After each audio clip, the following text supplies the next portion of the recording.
It started with the most ridiculous cliché you can imagine. No, not the lipstick on the collar. Even soap operas have retired that tired bit. Mine was worse. I found a napkin. Under the sofa. Yeah, a cocktail napkin, barely crumpled, with a number scrawled in a slanted, overly confident handwriting.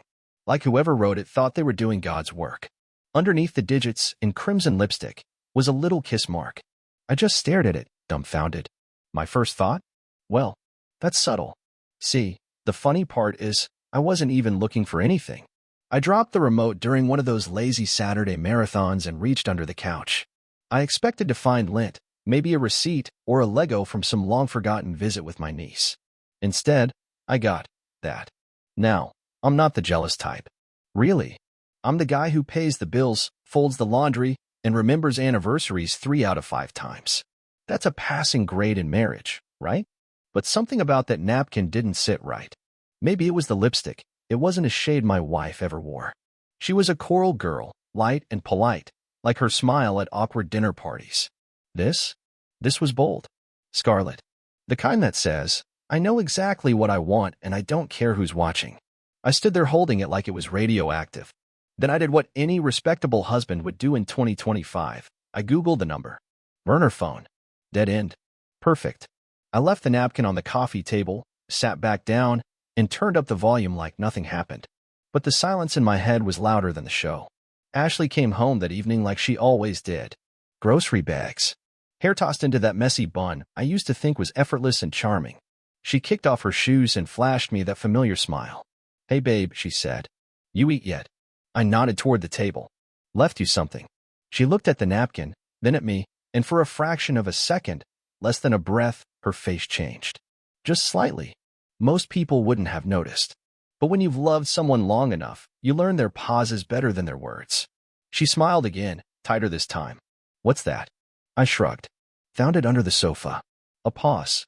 Her eyes flicked to it again. Weird, she said, like it was nothing. Maybe from when we had people over? It had been 2 months since anyone sat on that couch. I didn't push it. Not yet. I just gave her the same smile I used to use on my boss when he asked if I was on top of those reports. Later that night, she kissed me goodnight like she always did, with just enough warmth to keep doubt in check, and rolled over to her side of the bed. And I stared at the ceiling with one sentence echoing in my head. Maybe from when we had people over. Next morning, I went for a jog. I don't jog. I just needed a reason to clear my head and check something else. The couch. The whole living room. I started lifting cushions like a man possessed, looking for, I don't know, evidence? A receipt? A note that said, sorry about the lipstick. She's worth it? Nothing. But that napkin? That stayed in my wallet. A reminder. Because sometimes betrayal doesn't slap you across the face. Sometimes it whispers beneath the cushions. That Monday, I decided to get accidentally curious. You know, the kind of curiosity that leads men into dark attics and browser histories. Nothing illegal. Just marriage-level intelligence gathering. Ashley was in the shower, humming something cheerful like she didn't just leave a lipstick-kissed napkin under my couch.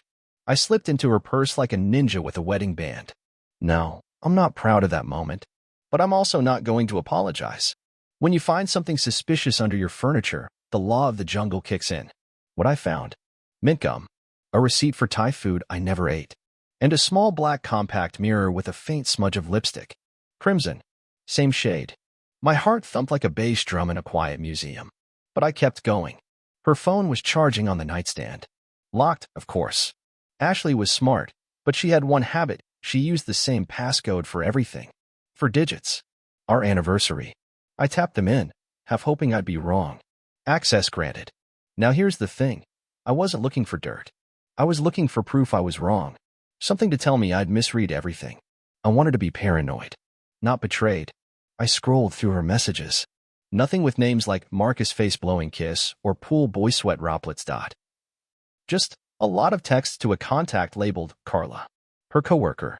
Harmless, right? Except every text read like a bad spy novel. Ashley. Meet me at the usual. Don't park out front. Carla. Got it. Same room. Same room. I checked the location tag from one photo she sent 2 weeks ago. A selfie, her in a bathrobe, holding a wine glass in front of a generic hotel bathroom mirror. The place? A Wyndham. That night, She told me she was at yoga. Ah yes, the ancient tradition of downward-facing betrayal. I locked the phone, put it back, and stepped outside like I needed air. Because I did. I needed air, clarity, and a few curse words I wasn't about to say out loud. Ashley came down later with a towel wrapped around her like we were still a team. "You okay?" she asked, I squinting. "Yeah," I lied. "Just thinking about work." She nodded. "You think too much." She kissed me on the cheek and padded barefoot into the kitchen, humming again. Always humming. Always cheerful when something was rotting underneath. I watched her open the fridge like nothing was wrong. But everything was wrong. She thought I didn't know. She thought I was the same man I was 6 months ago, trusting, loyal, distracted by spreadsheets and Monday night football. But now? Now I was a man with a napkin in his wallet and a storm forming behind his smile. And I had one goal. Find the truth. All of it. Because sometimes love doesn't end in heartbreak. Sometimes it ends in strategy. Tuesday evening, I got home a little earlier than usual. I didn't announce it. Didn't text ahead. Just walked in, quiet and slow, like a detective in his own kitchen. The house was too clean. That's the thing about guilt. It either leaves a mess or tries too hard to look innocent. And Ashley? She'd gone full step forward. Candles lit. Dinner half prepped. Jazz music humming from the Bluetooth speaker. She was in the kitchen wearing my old college hoodie, the one that used to mean something. Her hair was pulled back, and she looked up at me like nothing was crumbling. "Hey, babe," she said. "Surprise early night?" "Yeah. Figured I'd beat traffic." She smiled. "Dinner's almost ready." I nodded and walked past her to the living room, to the couch, specifically. I lifted the cushion and stared down into the empty space where I'd found the napkin. Still empty. Of course. She cleaned. She always cleans too much when she's anxious. "I was thinking," I said from the hallway, pretending to be casual. "You ever been to the Wyndham off Route 9? The clatter of a spoon hitting the floor was the only answer. I didn't move. Neither did she. Then I heard her voice, low and too smooth. "Why?" I turned to face her, arms crossed. "Just curious. Someone mentioned it at work today." She didn't blink. "We had that sales conference there last quarter. Remember? I sent you a picture. The one with the wine glass." Ah, so she remembered the lie. She was already prepping the defense. "I thought that was yoga night," I said evenly. For a second, just a blink, something crossed her face. Panic. Or maybe the internal sound of glass breaking. "I must have gotten the nights mixed up," she said quickly. "You know how crazy it's been at work." I nodded, slowly. "Right." She came closer, wiping her hands on a towel. "What's going on, Logan?" There it was. My name. Like saying it would put me back in her pocket. "What's going on," I repeated, "is that I found a napkin under our couch last weekend. With a number on it. And a kiss." She went pale, but she tried to laugh. "You think I Logan?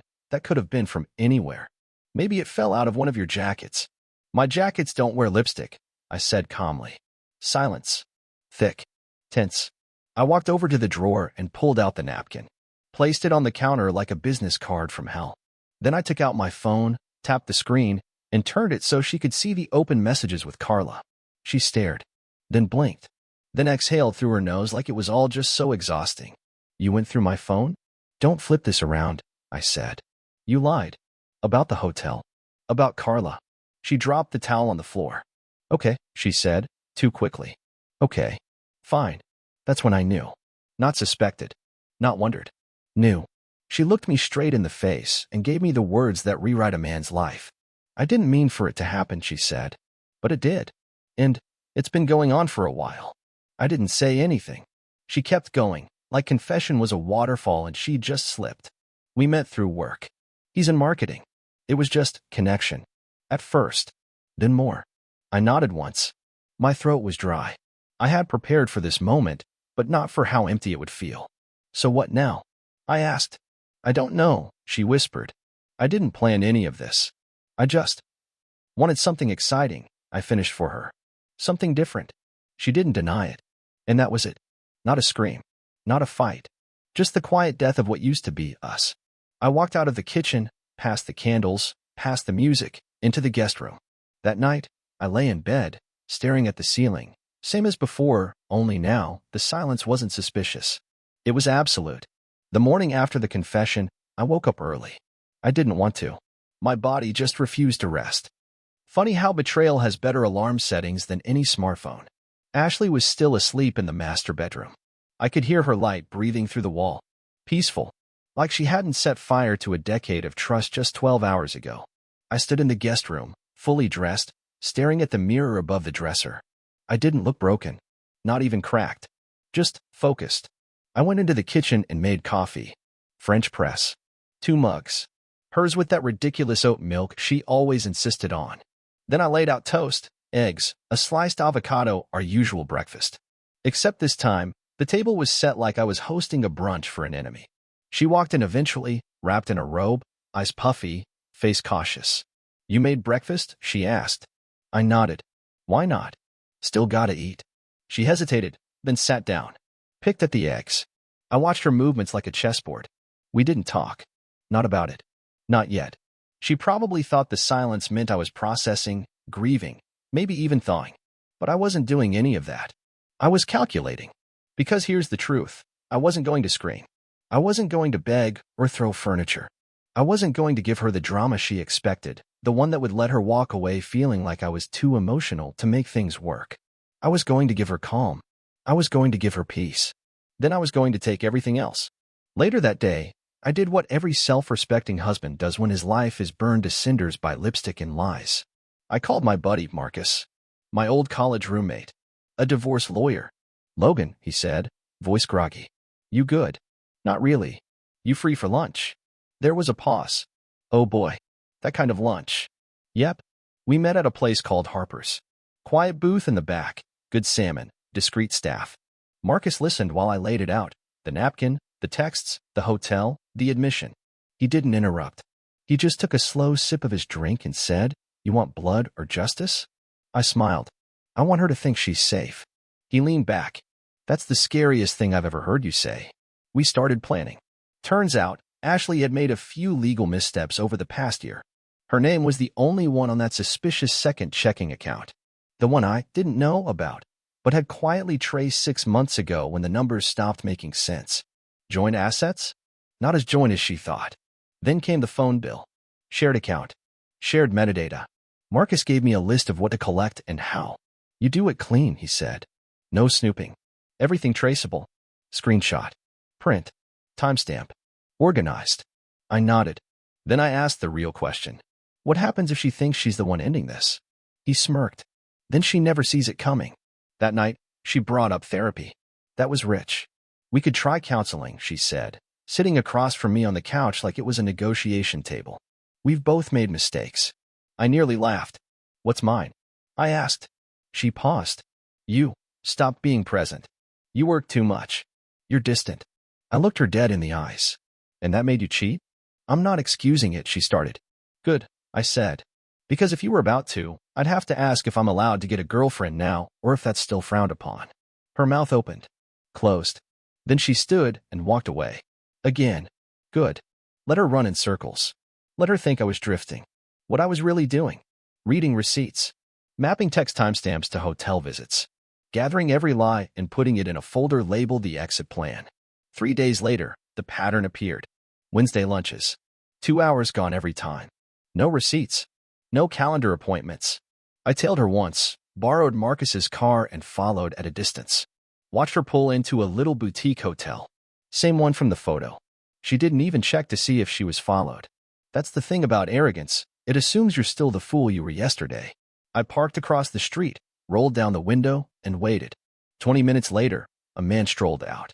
Expensive shoes. Slim tie. That casual air of a guy who thinks seducing someone else's wife is charming, not cowardly. He kissed her cheek in the parking lot. I took a photo. Then another. She got in her car and drove off like it was just another lunch break.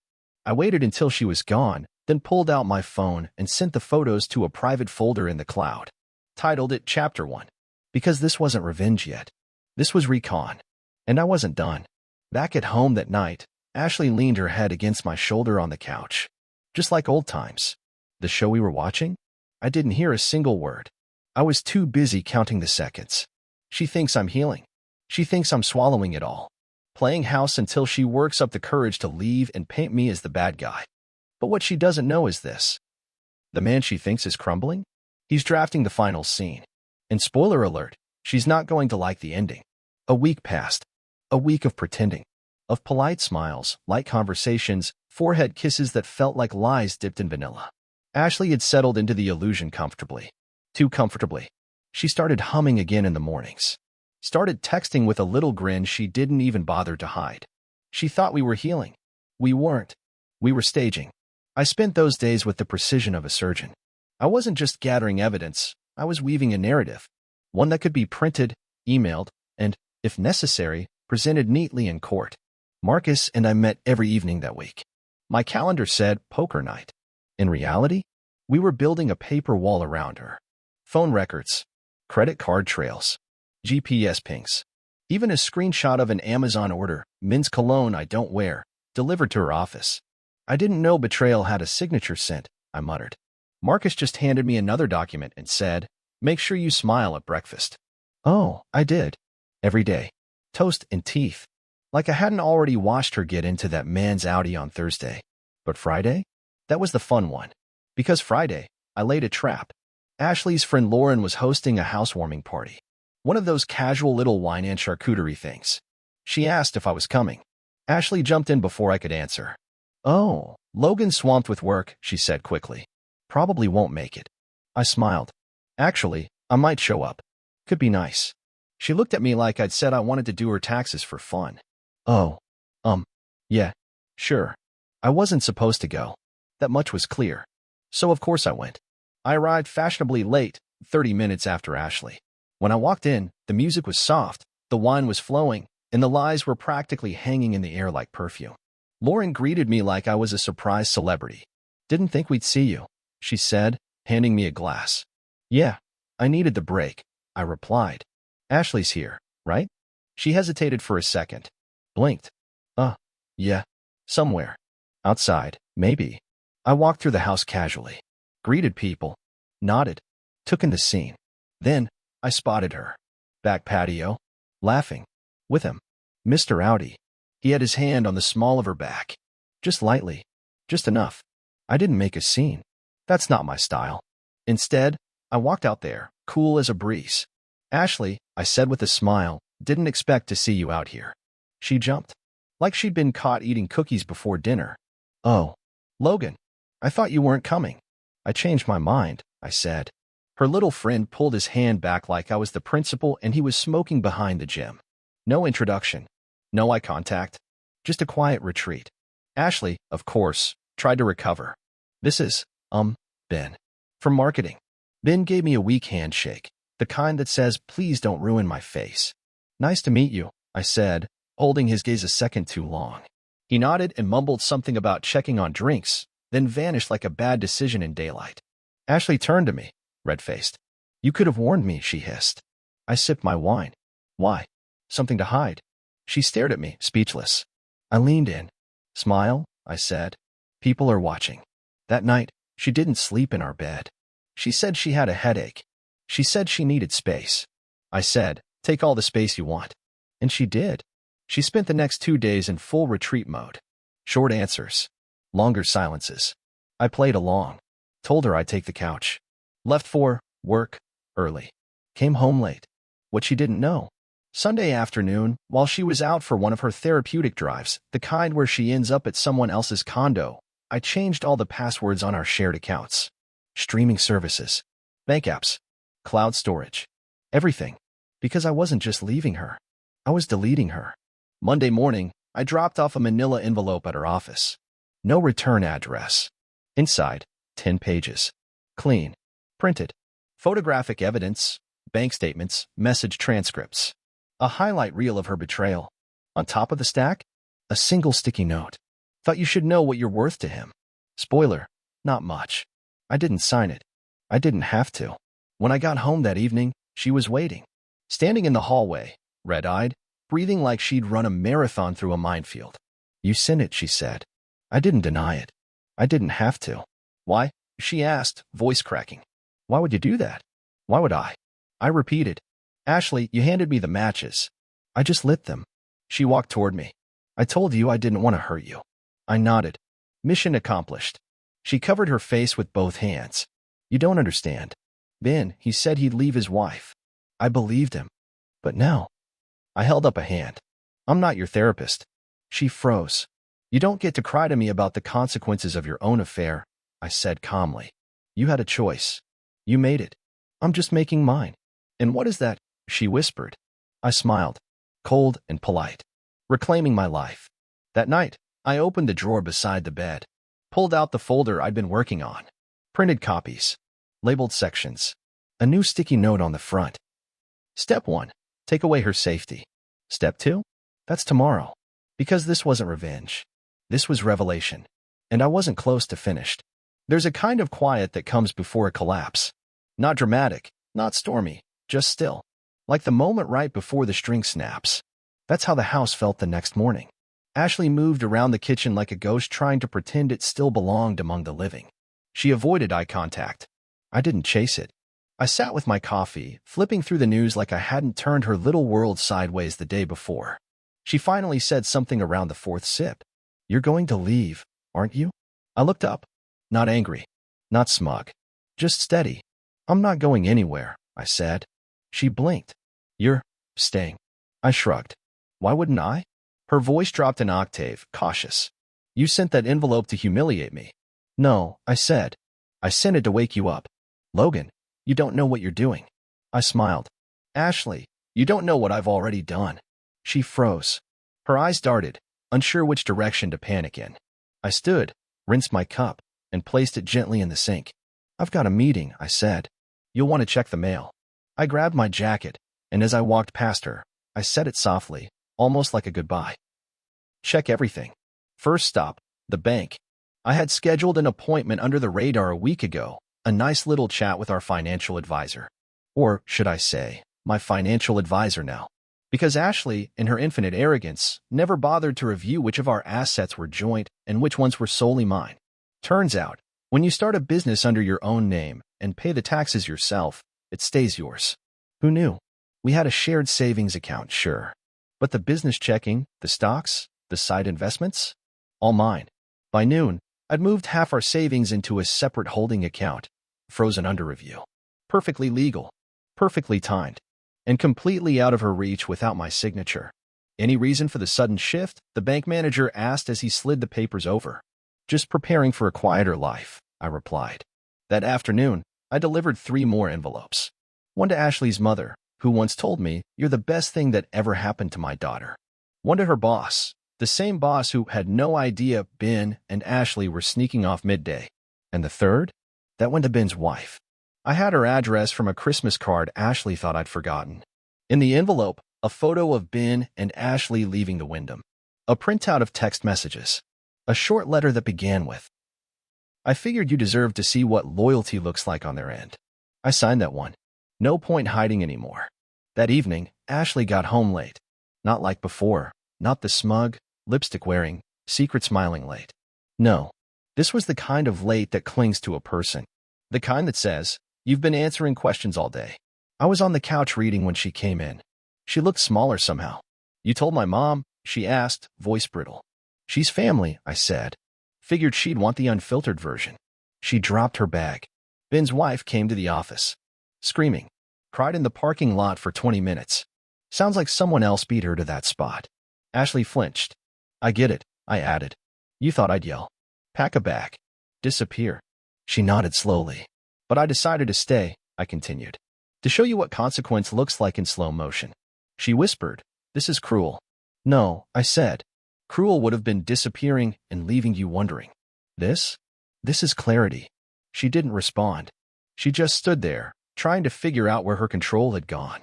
I answered the question for her. You thought I was weak because I stayed, I said. But staying was the strongest thing I've ever done. Next day, I saw a lawyer. Not Marcus. Someone meaner. This guy wore pinstripe suits and smiled like a crocodile. I handed him the folder, and he flipped through it with a satisfied grunt. You want the house? He asked. No, I said. I want the story. He raised an eyebrow. I want to make sure every room in that house reminds her of how it all fell apart, I said. She can keep the furniture. I'll take the peace of mind. He laughed and started drafting the terms. Adultery clause? Check. Asset shielding? Already done. Custody of nothing? Easy. We didn't have kids. Public relations angle?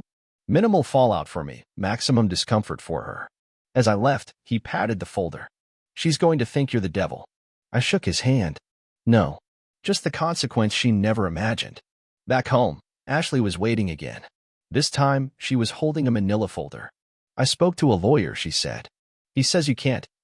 Stop, I said. Don't finish that sentence unless you want to hear how wrong he is. She blinked. I walked past her and poured myself a drink. You were going to leave me, I said. You just hadn't found the right time to make it my fault.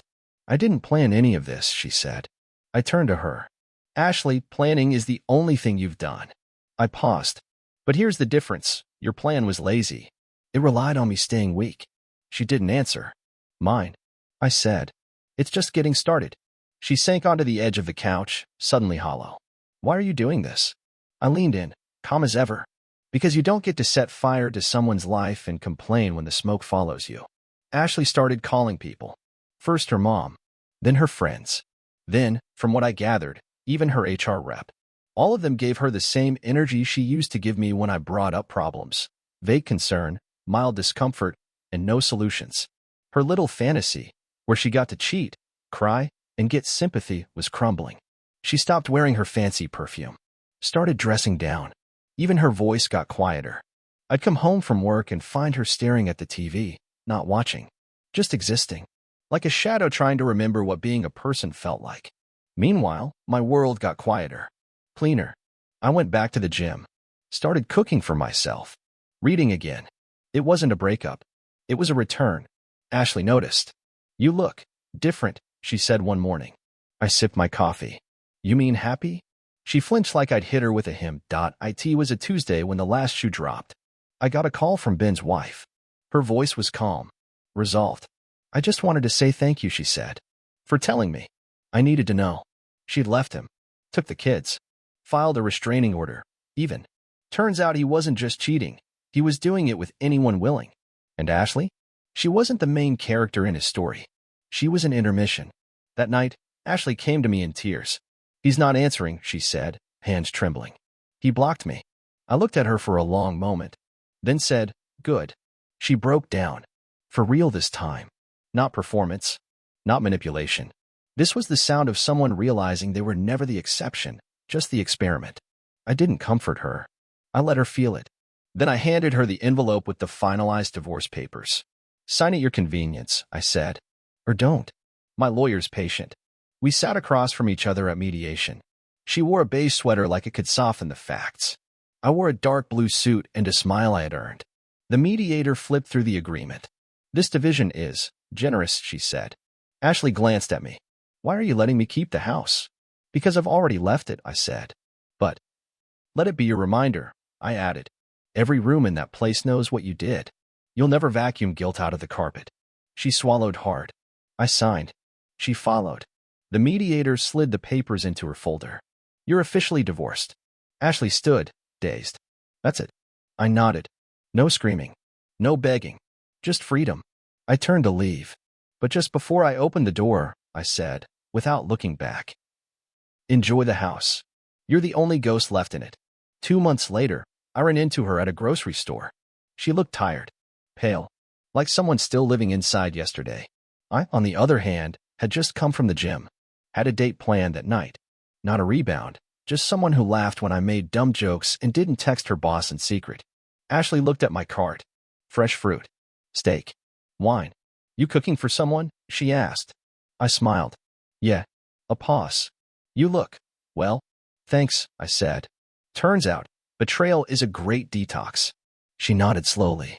I made mistakes. You made decisions, I corrected. And with that, I walked away. No grand speech. No dramatic pause. Because the best revenge is becoming the person they swore you'd never be again, happy, free, and finally done cleaning up someone else's mess.